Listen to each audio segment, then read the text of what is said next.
നമസ്കാരം. ഞാനെന്നുള്ളത് മലപ്പുറം ജില്ലയിൽ മഞ്ചേരിക്കടുത്തുള്ള കാവുങ്ങൽ മനയിലാണ്. ഇവിടെ നല്ലൊരു ഔഷധക്കൂട്ടുണ്ട്, അതായത് ഒരു ദിവ്യമരുന്ന് എന്നൊക്കെ പറയാം. നമ്മുടെ ഷുഗർ രോഗമൊക്കെ ബാധിച്ച് കാലുകളൊക്കെ മുറിക്കാൻ വേണ്ടി നിൽക്കുന്ന ആളുകൾക്കൊക്കെ വളരെയധികം ഉപകാരമാകും ഇദ്ദേഹത്തിൻ്റെ ഈ മരുന്ന് എന്ന് പറയുന്നത്. അതുപോലെ തന്നെ നിങ്ങളുടെ ശരീരത്തിനകത്തുള്ള വിഷങ്ങൾ, കൈവിഷം പോലുള്ള കാര്യങ്ങൾ, ഭക്ഷണം കൊണ്ടുണ്ടായിട്ടുള്ള കാര്യങ്ങൾ, ഇതെല്ലാം ഇദ്ദേഹത്തിൻ്റെ മരുന്ന് കൊണ്ട് ഛർദ്ദിപ്പിച്ച് കളയാൻ സാധിക്കും. അതോടുകൂടി ആ മനുഷ്യൻ്റെ ഒരുവിധ രോഗങ്ങളെല്ലാം തന്നെ മാറിപ്പോകുന്നു എന്നുള്ളതാണ്. അതുകൊണ്ട് ഈ വീഡിയോ നിങ്ങളെല്ലാവരും കാണുക. അതിനോടൊപ്പം തന്നെ നിങ്ങൾക്ക് ഇതുപോലത്തെ ബുദ്ധിമുട്ടുണ്ടെങ്കിൽ തീർച്ചയായിട്ടും ഇദ്ദേഹത്തെ ഒരു വട്ടം വന്നൊന്ന് കാണുക, ഇദ്ദേഹത്തിൻ്റെ മരുന്നൊന്ന് സേവിക്കുക. വെറും 1000 രൂപ മാത്രം മതി നിങ്ങൾക്ക് ഇവിടെ വന്ന് ഈ മരുന്ന് സ്വീകരിക്കാൻ പറ്റും. അപ്പോൾ ഈ അലോപ്പതിയിലെ കൊണ്ട് ഈ ലക്ഷങ്ങൾ മുടക്കുന്ന ആളുകൾ ഇദ്ദേഹത്തിനെ വന്നൊന്ന് കാണുക, അതിനുശേഷം ഈ മരുന്നൊന്ന് കഴിക്കുക. എന്നിട്ട് നിങ്ങൾക്കുണ്ടാകുന്ന ആ ഒരു മാറ്റം ഇവിടുത്തെ ജനങ്ങളോട് നിങ്ങൾ വിളിച്ചു പറയും. അത് പല ആളുകൾക്കും ഉപകാരമാകും എന്നുള്ളതാണ്. അതുകൊണ്ട് തന്നെ തീർച്ചയായിട്ടും നിങ്ങളിവിടെ വരിക, അദ്ദേഹത്തിൻ്റെ മരുന്ന് കുടിക്കുക. നിങ്ങളുടെ രോഗം ഭേദമാകട്ടെ, മറ്റുള്ളവർ കൂടി ഇത് പ്രചോദനമാകുന്ന രീതിയിൽ നിങ്ങൾ സംസാരിക്കുക, അവരുടെ രോഗം കൂടി നിങ്ങൾ മാറ്റി കൊടുക്കുക. ഇതാണ് നമ്മുടെ ലക്ഷ്യം. ഇതിനു വേണ്ടിയാണ് ഇന്ന് ഞാൻ ഈ ഒരു സമയം മാറ്റിവെക്കുന്നത്. ഈ പവിത്രനെ ഇവളാണല്ലോ നോക്കിയിരുന്നത്. എന്നിട്ട് കൊണ്ടുപോയി നോക്കി. അപ്പോൾ ഡ്രസ് ചെയ്യാൻ കൊണ്ടുപോകുമ്പോൾ ആ ഓരോരുത്തരെ കാല് നമ്മളിങ്ങനെ കണ്ടതാണെന്ന് പറഞ്ഞു. പിന്നെ വേറെ കണ്ട് ഇവിടെ ഒന്നും മരുന്ന് കഴിച്ചാൽ ഒരു യോഗം വേണം. കാരണം ഇവരുടെ പറഞ്ഞ 1 മാസം കഴിഞ്ഞിട്ടാണ് ഇവർക്ക് കത്തുള്ളൂ തലയ്ക്ക്. അപ്പോഴേ അവർക്ക് അവിശ്വാസമാണ്. ആദ്യം കേൾക്കുമ്പോ ഇംഗ്ലീഷ് മരുന്നിന് കഴിയാത്തപ്പോൾ പച്ചമരുന്ന് കഴിയുമെന്നുള്ള ഒരു ചിന്ത ആളുകൾക്ക് ഒന്നും ഉണ്ട്. അലോപ്പതിയിൽ എത്രത്തോളം അടിമ ആയി പോയി നമ്മുടെ ആളുകൾ. അതാണ്. അപ്പൊ എന്താ ലാസ്റ്റ് നിവർത്തിയില്ല എന്ന് കാണുമ്പോ എന്നാ പിന്നെ അന്ന് പറഞ്ഞത് കൂടി പരീക്ഷിച്ചു നോക്കാന്നുള്ള. അതാണ് 28-ാം തീയതി കാല് മുറിക്കാനും 27-ാം തീയതി അഡ്മിറ്റ് ആക്കാനും പറഞ്ഞപ്പോഴാണ് ഇവര് 26-ാം തീയതി ഒന്ന് മരുന്ന് കഴിച്ചത്. അതാണ് കേട്ടില്ലേ?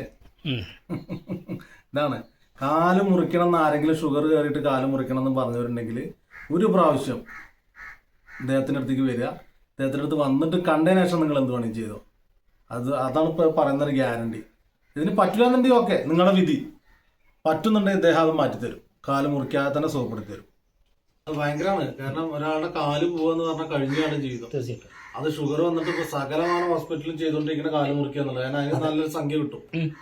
ഒരാളുടെ അവയവം പോണത് അവർക്ക് വിഷയമല്ല, അവർക്ക് പൈസ കിട്ടുന്നുണ്ട്. അപ്പൊ അവര് ഇവിടെ വന്നിട്ട് ഒന്ന് ഇദ്ദേഹത്തിനെ കണ്ടിട്ട് കാര്യങ്ങൾ ചെയ്യുകയാണെങ്കിൽ നിങ്ങളുടെ കാല് നിങ്ങൾക്ക് തിരിച്ചു കിട്ടും, അത്രയും പൈസ നിങ്ങൾക്ക് പോവില്ല. അതാ പറഞ്ഞത്. അല്ല, ശരിക്കും പറഞ്ഞാലേ വേണ്ടതെന്ന് വെച്ചാല് പിന്നെ ആരോഗ്യവകുപ്പ് ഇതിലൊരു അന്വേഷണം തന്നെയാണ്. അവർ ഒരിക്കലും ചെയ്യില്ല. അലോപ്പതി മരുന്ന്, അതായത് നമ്മൾ നിയന്ത്രിക്കുന്നത് തന്നെ ഇവിടുത്തെ ഡ്രഗ്സ് മാഫിയാണ്. അത് ഡ്രഗ്സ് മരുന്ന്. ഇന്നിപ്പോ ഞാൻ ഒരു ഇതായിട്ട് പറയല്ല, ഇഡ്ഡലിറപ്പായി ഉണ്ടെങ്കിൽ ഈ മരുന്നിന്റെ ഗുണം എല്ലാവർക്കും കാണിച്ചു കൊടുക്കാൻ. തൃശ്ശൂർക്കാരനല്ലേ? അത് കാരണം അദ്ദേഹം, ഞാൻ പറയുന്നത് ശരിയോ തെറ്റോ എന്ന് നോക്കിക്കോളൂ. നമ്മളൊക്കെ സാധാരണ ഇന്നിപ്പോ ഉണ്ണി മാക്സിമം പോയ 5 ഇഡ്ഡലി അല്ലെങ്കിൽ 5 ദോശ അല്ലെങ്കിൽ 6 ഇഡ്ഡലി, അത്യാവശ്യം ഒരു ഇന്നക്കാരനും തടിയും വണ്ണവും ഒക്കെ ഉള്ള ഈ സ്ഥാനത്ത് 150 ഇഡ്ഡലി ഇത്, പിന്നെ അതിനനുസരിച്ചുള്ള ചോറ്, അതുപോലെ 25-30 ചപ്പാത്തി കഴിക്കുന്ന റപ്പായിന്റെ ദേഹം എത്രത്തോളം ഉണ്ട്? നമ്മളെക്കാളും കുറച്ചുകൂടി കനം കൂടും, അത്രയും. അല്ലാതെ അല്ലേ? അത് അപ്പോ സംശയമില്ല. ഈ ഇങ്ങനെ ഒരു ഇത് കഴിച്ചിട്ടുണ്ടെങ്കിൽ അത് അതിന്റെ ചെറിയൊരു ഉദാഹരണം പറഞ്ഞുതരാം. ഇവിടെ കേരള സ്റ്റേറ്റിന്റെ അവിടുന്ന് ഒരു 40-40 വയസ്സായിട്ടുള്ളൊരു കുട്ടീനെ ഇങ്ങോട്ട് കൊടുക്കും. അവൻ ദിവസം 12 തവണ ഭക്ഷണം കഴിക്കണത്. ചോറും കറിയും വേണ്ടു. രാത്രി കിടക്കുമ്പോ വീട്ടുകാരെ അവനൊരു പാത്രത്തില് ഭക്ഷണം എടുത്ത് വെച്ചിട്ട് കിടക്കണം. രാവിലെ എണീക്കുമ്പോഴേക്കും അത് കാര്യം. ഇത് കഴിച്ച് പിറ്റേ ദിവസം വേണ്ട പ്രശ്നം. അതുപോലെ വെറും ഗ്ലൂക്കോസിന്മേൽ ജീവിതം കഴിച്ച 1-2 ദിവസം അവരുടെ കുടുംബം ഇവിടെ തിരുവാലിയാണ്. ഭക്ഷണം കഴിച്ച അപ്പം ഛർദ്ദിക്കുക, കഴിക്കാൻ വയ്യ. എന്നിട്ട് നാത്തൂൻ അപ്പൊ നേഴ്സാണ്. അപ്പൊ ദിവസവും രാവിലെ വൈകുന്നേരം ഈ നാത്തൂൻ ഗ്ലൂക്കോസ് കയറ്റി കൊടുക്കും. അത് അവിടെ കിടക്കും. ഇത് കഴിച്ച് ഛർദ്ദിച്ച് പിറ്റേ ദിവസം ആ പ്രശ്നം തീർന്നു. ഇപ്പൊ രണ്ടാമത് ഒരു കുട്ടിയൊക്കെ ഉണ്ടായി എന്ന് പറഞ്ഞിട്ട് അവര് കല്യാണം കഴിച്ചു കൊടുത്തത് നെറുകരയ്ക്കാണ്. ആദ്യം ഒരു കുട്ടി ഉണ്ടായി, അതിന് ശേഷമാണ് ഈ സംഭവം ഉണ്ടായിരിക്കുന്നത്. അതിന് കുറെ കാലം ഇതൊക്കെ കഴിഞ്ഞതിന് ശേഷമാണ്. അപ്പൊ പറയുമ്പോ ആ കുട്ടീന്റെ ഏഴ്ത്തിന് ഇവിടേക്ക് കല്യാണം കഴിച്ചു കൊടുത്തിരിക്കുന്നത്. അപ്പോൾ അവരുടെ വർത്തമാനം ശരിക്കും അറിയാം. അപ്പോഴാണ് അവരാ പറഞ്ഞത് രണ്ടാമതൊരു ആൺകുട്ടി ഉണ്ടായി ഒക്കെ പറഞ്ഞ് ഒരു പ്രശ്നമില്ല. അതായത് ഈ മരുന്ന് എന്ന് പറയുന്നത്, ദേഹത്തിന്റെ കയ്യിലുള്ള മരുന്ന് എന്ന് പറയുന്നത് നമ്മുടെ ശരീരത്തിന്റെ ഉള്ളിലെ വിഷം അകറ്റുന്നതാണ്. ആ വിഷം അകറ്റിയാൽ തന്നെ നിങ്ങൾ നോർമലായി എന്നാണ് അദ്ദേഹം പറയുന്നത്. നമ്മൾ അത്രത്തോളം വിഷം തിന്നു കഴിഞ്ഞു, വെള്ളത്തിലൂടെ ആയാലും ശരി. ഇത് വേറെ ഒന്നുമല്ല, വേറെ ഒരു ഔഷധം കൈവിഷം ഛർദ്ദിപ്പിക്കാനുള്ളത്. അതുപോലെ കുട്ടികൾക്ക് കാണിച്ചാൽ അത് ഗുളിക കൊടുക്കുക. അത് ഒരു കുട്ടി ഈ ഗുളിക കഴിച്ചിട്ട് അത് ഇപ്പോഴല്ല കേട്ടോ, അച്ചുള്ള കാലത്താണ് ഇത്ര നീളത്തിൽ മഞ്ഞ നിറത്തിലൊരു പുഴുവിനെ ഛർദ്ദിച്ചു പറഞ്ഞത്. ജീവനുള്ള പുഴു. അത് പറയാൻ കാരണം എന്താ വെച്ചാല് അവര് ഇവിടെ മഞ്ചേരി കൊരമ്പ ഹോസ്പിറ്റലിൽ അഡ്മിറ്റ് ആക്കി കുട്ടീന്റെ വയറെല്ലാം കഴുകി. അത് കഴിഞ്ഞ് ഡോക്ടർ പറഞ്ഞു കുട്ടിക്ക് സൂക്കേടൊന്നുമില്ല, വീട്ടിൽ പോയിക്കോളൂ പറഞ്ഞു. അപ്പൊ അവര് കുട്ടി പറഞ്ഞു ഉപ്പ എന്റെ സൂക്കേട് മാറിയിട്ടില്ല, എന്റെ വയറുവേദന എപ്പോഴും ഉണ്ടെന്ന് പറഞ്ഞു. അപ്പൊ അടുത്ത ബെഡിൽ കിടക്കുന്ന ഒരാള് പറഞ്ഞു നിങ്ങൾ കാവുന്നിലൊന്ന് പോയി നോക്കുന്ന ആ കുട്ടിക്ക് വല്ല മരുന്ന് അവിടുന്ന് തരുന്നു പറഞ്ഞു. അപ്പോൾ ആ കുട്ടി അന്ന് ഇവിടെ ഒരു വേനക്കോടുണ്ട് ആ കാലത്താണ്, അത്രയും പഴക്കമുണ്ട്. ഈ റോഡ് മുഴുവൻ ആവണതിന്റെ മുമ്പേ അർത്ഥം. ആ സമയത്ത് ഇയാൾ വന്നു, ഗുളിക കൊണ്ടുപോയി 7 ദിവസത്തിനുള്ള ഗുളിക കൊടുത്തുള്ളൂ. 4ാമത്തെ ദിവസം ഇയാൾ മാത്രം ഇവിടെ ഓടി വന്നു. ഒരു വൈകിട്ടായിരിക്കണം, വൈകിട്ടുള്ള വണ്ടിക്ക് ഇതിന്. അപ്പോൾ എന്തേന്ന് വെച്ചാൽ ഒന്നുമില്ല, പെണ്ണ് ഇന്ന് 11 മണിയാകുമ്പോൾ ഒന്നായിട്ട് ഛർദ്ദിച്ചു. ഇത്ര നീളത്തിൽ മഞ്ഞ നിറത്തിൽ ജീവനുള്ള പുഴു അയാൾ പറഞ്ഞത്. പക്ഷെ അപ്പൊ അച്ഛൻ എന്ത് പറഞ്ഞു, എന്നാ ഒരു കാര്യം ചെയ്തോ, ഇനിയിപ്പോ 3 ദിവസത്തിനും കൂടിയുള്ള ഗുളിക ഉണ്ടല്ലോ അത് കൊടുത്തോളൂ, ഇനി അഥവാ ഉണ്ടെങ്കിൽ പിന്നെ 7 ദിവസത്തിന് പിന്നെ ഉണ്ടാവാന്ന് പറഞ്ഞു. പിന്നെ അയാൾ ഇവിടെ വന്നിട്ടില്ല, അത് നമുക്കറിയാം.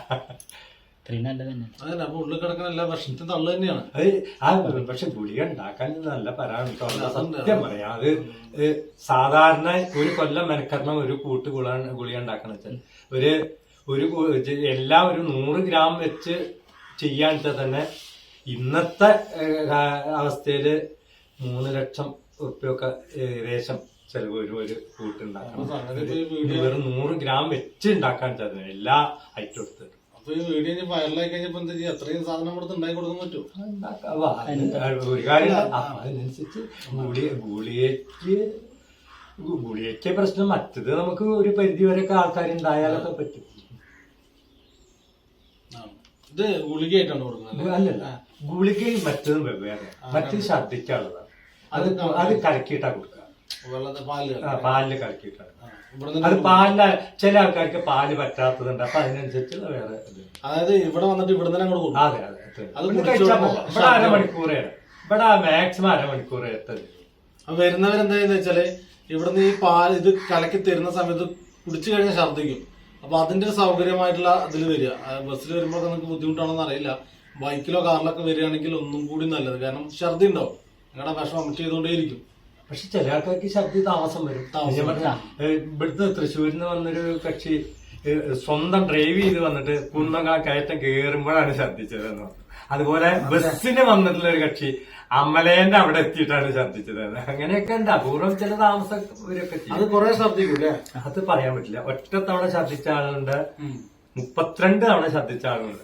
പക്ഷെ ഈ പ്രേമൻ എന്ന് പറഞ്ഞ ആള് വെറും 4 തവണയെ ഛർദ്ദിച്ചുള്ളൂ പറഞ്ഞു. കാലിമിലെ മുറി തുടങ്ങിയോ? വെറും 4 തവണ അയാൾ ഛർദ്ദിച്ചുള്ളൂ എന്ന് പറഞ്ഞു. പക്ഷെ അദ്ദേഹത്തിന്റെ കാലിമിലെ മുറി തുടങ്ങി.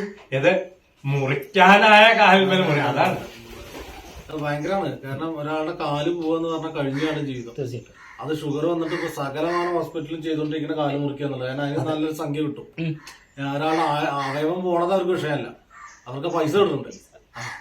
അപ്പൊ അവര് ഇവിടെ വന്നിട്ട് ഒന്ന് ഇദ്ദേഹത്തിനെ കണ്ടിട്ട് കാര്യങ്ങൾ ചെയ്യുകയാണെങ്കിൽ നിങ്ങളുടെ കാല് നിങ്ങൾക്ക് തിരിച്ചു കിട്ടും, അത്രയും പൈസ നിങ്ങൾക്ക് പോവില്ല. അതാ പറഞ്ഞത്. കാല് മുറി ഉണ്ടെങ്കിൽ ഉണങ്ങും. അതിന് ഒരിക്കലുണ്ടായി ഇതേപോലെ ഈ വർഷക്കാലത്ത് തന്നെയാണ്. ആഗസ്റ്റ് 10-ാം തീയതി മക്കരപ്പറമ്പ് എന്ന് പറയും ഇവിടെ അവിടുന്ന് ഭാര്യയ്ക്ക് വയറുവേദനയ്ക്ക് മരുന്ന് കൊടുക്കണം എന്ന് പറഞ്ഞിട്ടാണ് അവർ വന്നത്. അപ്പൊ ഈ ഭാര്യ എന്റെ തോളില് തൂങ്ങിയിട്ടാണ് ഭർത്താവ് നടക്കുന്നത്. അപ്പൊ ഞാൻ അദ്ദേഹത്തിനാണ് ഈ മരുന്ന് കഴിക്കേണ്ടതെന്ന് എഴുതിയിട്ട് ഞാൻ, അപ്പൊ എനിക്കല്ല ഭാര്യയ്ക്കാണ്. അപ്പൊ നിങ്ങൾക്ക് എന്താ പ്രശ്നം എന്ന് വെച്ചു. എന്റെ വിരല് മുറിയായിട്ട് 1.5 കൊല്ലായി. അതിന്റെ കയല കൊളുത്തിട്ട് എപ്പോഴും ആസ്പത്രിയിലാണ് എന്ന് പറഞ്ഞു. ആ മുറിന്റെ കയല അത് നമുക്കൊക്കെ ഉണ്ടാവില്ല ഇവിടെ. മുറി ഉണങ്ങുന്നില്ല. അപ്പൊ ഞാൻ ചോദിച്ചു ഷുഗർ ഉണ്ടോന്ന് ചോദിച്ചു. ആ ഷുഗർ ഉണ്ടാവും. ഒരു കാര്യം ചെയ്തിട്ട് നിങ്ങൾ ഈ മരുന്ന് കഴിച്ചോളൂ. ഓഗസ്റ്റ് 10-ാം തീയതി ഭാര്യയും ഭർത്താവും കൂടി മരുന്ന് കഴിച്ച് ഒരു പോയി. 30-ാം തീയതി ഈ മകളെയും കൊണ്ടുവന്നു ഇയാൾ. ഒരു പ്രശ്നം ഒരു തോള് ഒന്നുമില്ല. മുറി ഉണങ്ങിന്ന് പറഞ്ഞു 20 ദിവസമേ ഉള്ളൂ. എന്തായാലും ഇത് എല്ലാവർക്കും ആയുർവേദം തന്നെയാണ്. ഇതല്ലാതെ മറ്റുള്ള ഇതൊന്നും അല്ല. ഇത് ഞാനത് ഏറ്റെടുത്ത് പറയുന്നതിന്റെ കാര്യം എന്താ വെച്ചാൽ ഒരുപാട് ആളുകൾ ദുരിതമനുഭവിക്കുന്നവരുണ്ട്. അല്ലാണ്ട് എനിക്കിതൊന്നും കുറെ മെച്ചണ്ടായിട്ടില്ല. അത് മാറണം. ഈ അവയവം നഷ്ടപ്പെടുന്ന ഒരുപാട് ആളുകൾ അവരൊക്കെ പിന്നീട് അവരുടെ ജീവിതം എന്ന് പറഞ്ഞാൽ ചിന്തിക്കാൻ പോലും പറ്റാത്ത അവസ്ഥയാണ്. അപ്പൊ അവരൊക്കെ 2 കാലം നടന്നു പോകുന്നത് കാണുമ്പോൾ നമുക്കുണ്ടാകുന്നൊരു സന്തോഷം ഉണ്ടല്ലോ. അതുപോലെ തന്നെ ഇങ്ങനെ അല്ല ഈ പ്രേമം പണിക്ക് പോയിന്ന് അവരൊരു വോയിസ് മെസ്സേജ് മുറിക്കാൻ വെച്ച കാൽ വെച്ച ആളാണ് പണിക്ക് പോയത്. അപ്പൊ അതൊക്കെ ആലോചിച്ചു. അതൊക്കെ ഭയങ്കര സന്തോഷമുള്ള കാര്യം. അപ്പൊ അതുപോലെ തന്നെ ഇതുപോലെ അനുഭവം ഇതുപോലത്തെ അവസ്ഥയുള്ളവർ നിങ്ങളുടെ കുടുംബത്തിലുണ്ട്. അപ്പൊ അവർ ജസ്റ്റ് ഒന്ന് കൊണ്ടുവരും. അവിടെ വലിയ ആനനെ വാങ്ങണ പൈസ 1000 രൂപ കൊടുത്തു കഴിഞ്ഞാൽ അദ്ദേഹം മരുന്ന് തരും.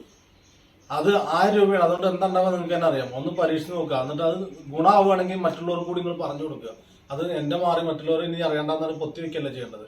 മറ്റുള്ളവരോട് പറയാതെ അങ്ങനെ പോവാം, മനയിൽ പോവാം, അദ്ദേഹത്തിനെ കാണാം, മരുന്ന് കുടിക്കാന്ന് പറയാം. അപ്പൊ ഇത് ഞാൻ നിങ്ങളെ അറിയിക്കണം എന്ന് എനിക്ക് തോന്നുന്നു. ഇതായിട്ട് ഞാൻ സംസാരിക്കുമ്പോൾ എനിക്ക് മനസ്സിലാവണതാണ്. ഒരു ദിവ്യ ഔഷധമാണ് കയ്യിലിരിക്കുന്നത്. അത് ലോകം അറിയണം. ലോകം അറിയണം. ഇത് ലോകം അറിഞ്ഞിട്ടില്ലെങ്കിൽ ഇത് നമ്മൾ അറിഞ്ഞിട്ട് പറഞ്ഞു കൊടുത്തിട്ടില്ലെങ്കിൽ അത് തെറ്റാണ്.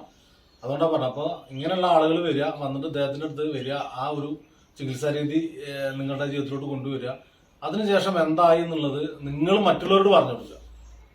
അതാണ് നിങ്ങൾ ചെയ്യേണ്ടത് അല്ലേ? അത് ഇത് നമ്മളെല്ലാത്തിനും എത്തിക്കുന്നുണ്ട്. ഇത് കഴിഞ്ഞൊരു തലമുറ ആരാണ് ഇത് കൊണ്ടെടുക്കണ്ടത്?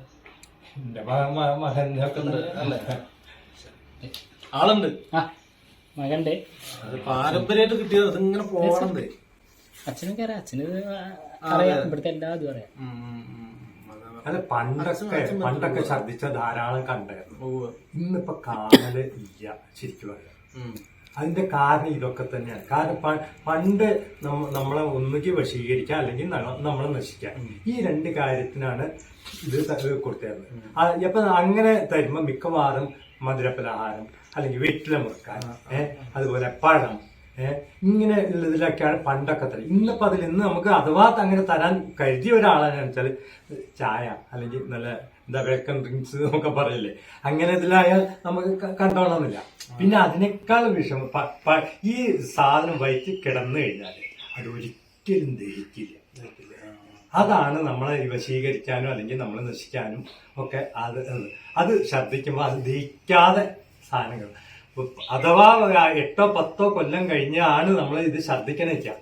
ചിലപ്പോൾ നിറം മാറ്റം വന്നിട്ട് പറയണം എന്ന് വെച്ചാൽ ഒരു വിഷമമില്ല. കുറച്ച് കനലെടുക്കാം, കരണ്ടിയിലോ ഇതിലെടുത്തിട്ട് ഇത് ആ സാധനം ഇട്ടിട്ട് നല്ലവണ്ണം ഊതി കണ്ട് പുകയ്ക്കുക.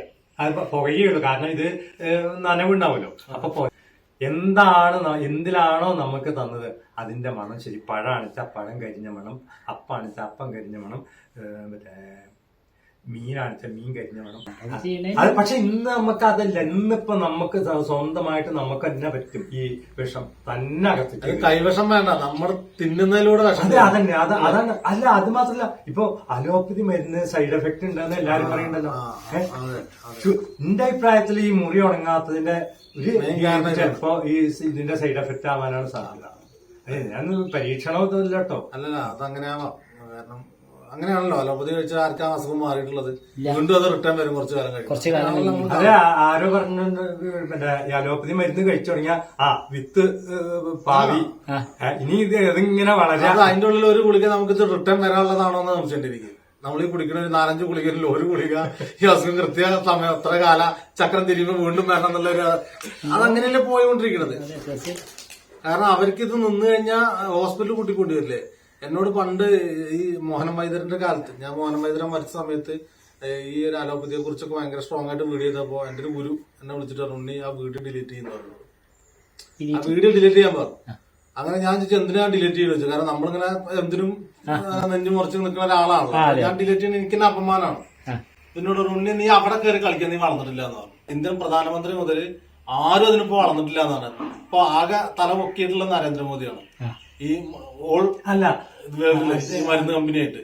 അതായത് ഞാൻ എവിടെ നിൽക്കണെന്നുള്ളതും വരെ അവർക്ക് അറിയാൻ പറ്റും. അവർ ഗൂഗിൾ വരെ അവർക്ക് സൈനുള്ളതാണ്. മനസ്സിലായില്ലേ? അപ്പൊ എന്നെ തീർക്കാൻ നേരത്തെ 5 മിനിറ്റ് മതി. പല ആളുകൾക്ക് ഇത് സംഭവിച്ചതാണ്. അതുകൊണ്ട് നീ ഡിലീറ്റ് ചെയ്യുന്നതാണ്. നിന്റെ വോയിസോടെ ഞങ്ങൾക്ക് വേണം, നീ അത് ചെയ്യരുത്, ഒഴിവാക്കുന്ന എന്നോട് പറഞ്ഞു. ഞാൻ ഡിലീറ്റ് ചെയ്താ. കാരണം ഗുരുതുല്യായിട്ട് ഒരാള് നമ്മോട് പറയുമ്പോ ഇവ കേരളത്തിലെ മുഖ്യമന്ത്രിക്ക് പോലും അതിനെ തൊടാൻ പറ്റില്ല എന്ന് പറയുമ്പോൾ ഞാൻ ആരാണ്? ഈ വിഷയത്തിൽ ഇവരായിട്ട് മുട്ടാൻ പറ്റില്ല നമുക്ക്. മാനം വൈദ്യര് ഇത്രയും പ്രശ്നങ്ങൾ നമുക്കറിയാം, എത്രയോ രോഗികളെ മാറ്റിയത്. പക്ഷെ അയാൾ എപ്പോഴും കള്ളനാക്കിയിട്ടല്ല ആള് ചിത്രീകരിക്കുന്നത് അല്ലേ? ആരാണ് അതിൽ കണ്ട് എന്താ വീഡിയോയിൽ വരുന്ന കമന്റ് മുഴുവൻ നോക്കും. ഫുള്ള് ഡോക്ടർ പഠിക്കുന്ന പിള്ളേരോ അല്ലെങ്കിൽ നഴ്സിന് പഠിക്കുന്ന പിള്ളേരൊക്കെയാണ്. കാരണം അമ്മമാരൊക്കെ ജോലി കൂട്ടി പോകും ഇതുപോലെ ഈ ആയുർവേദം വന്നു കഴിഞ്ഞാൽ. എന്താ സംശയം? ഇതാണല്ലേ ചെറിയ ഓരോ ഗുളിക അല്ലേ? ഓക്കെ 7 ഗുളിക 4 ഗുളിക കഴിച്ചപ്പോ ഓക്കെ ഇതാണ് ഗുളിക. ശരി, ഇതങ്ങോട്ട് കൊടുത്താൽ മതി. എത്ര ഗുളിക ഒടിച്ചു കൊടുക്കണം? ദിവസം 1 ഗുളിക ഗുളിക കഴിക്കേണ്ട ആൾക്കാർക്ക്. ഓക്കെ. കുട്ടികളുടെ വയറുവേദന ഇത് കുട്ടികൾക്കാണ് നമ്മളിത് കാര്യമായിട്ട് ഗുളിക കുട്ടികൾക്ക് ഛർദ്ദിക്കാൻ പറ്റാത്ത ആളുകൾക്ക്. അതെ കുട്ടികളെ ഛർദ്ദിപ്പിക്കണേ ശരിയല്ലല്ലോ. അതെ അവർക്ക് ഗുളിക അങ്ങോട്ട് കൊടുക്കും. പച്ച. അതെ.